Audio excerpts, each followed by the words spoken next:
Hello everyone! This is me, Mrs. Rachel in Croatia. So, pag-usapan natin ngayon kung paano ako pumunta sa BFS Makati. Actually, isa po akong taga Davao and nag-book pa talaga ako ng ticket papuntang Makati. And yes, my visa was family reunification visa, the purpose of my application of my visa.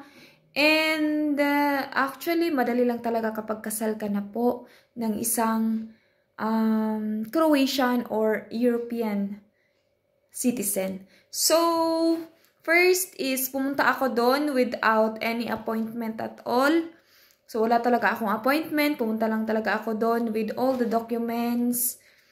So, isa-isahin ko kung ano yung mga documents na dinala ko during the application of my visa. So, here we go. Una is kailangan meron kang visa application. Yung visa application is makikita mo yan online or ma-acquire mo yan through online. And second is travel document, your passport. So, kailangan may valid travel document ka, passport, and also ID picture for your visa. So, punta ka lang sa SM or sa mga malls, alam naman nila kung ano yung size na dapat for visa. Sabihin mo lang na for visa.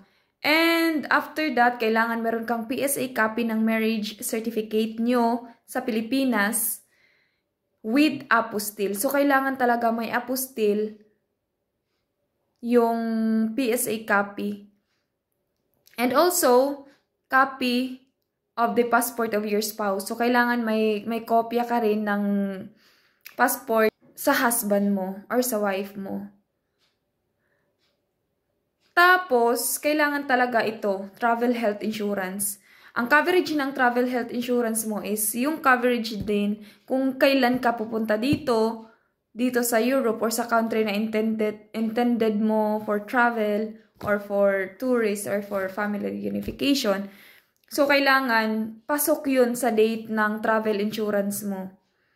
So, kailangan talaga, so sa case ko, yung husband ko mismo yung kumuha ng insurance sa akin. And sinend niya lang through email and ako na ang nag-print.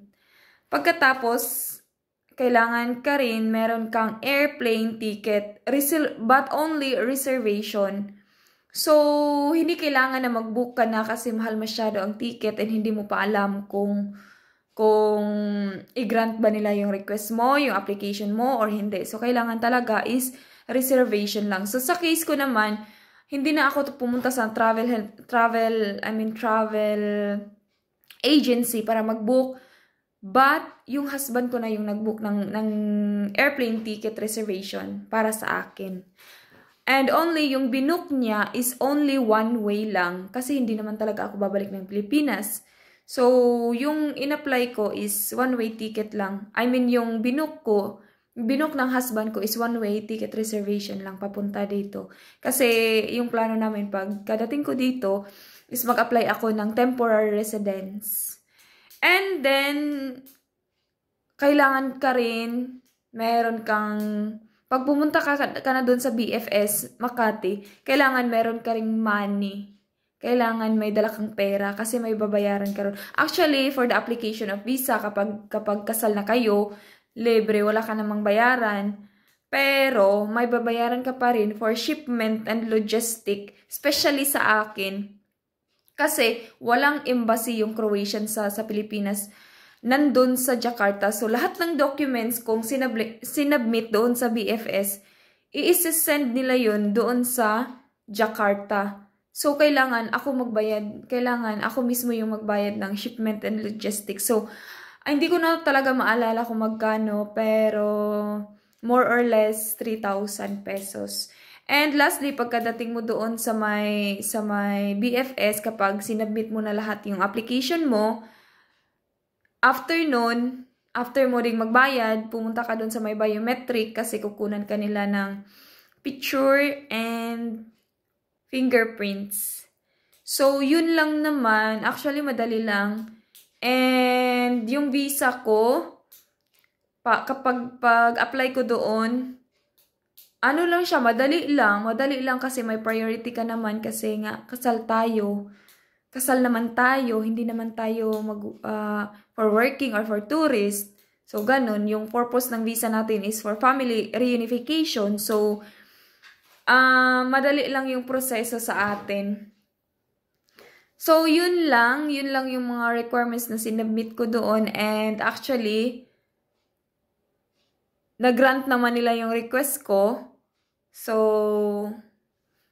wala naman talagang masyadong, hindi naman talaga complicated kapag kasal na kayo, kapag meron ka lahat ng documents na ni-require nila sa'yo. So, for more information lang, mag-message kayo or mag-email kayo. Huwag kayong matakot na mag-send ng email ng mga katanungan nyo doon sa embassy. Doon sa embassy ng country kung saan kayo mag-a-apply. So, yun lang. For more questions, just click the comment below.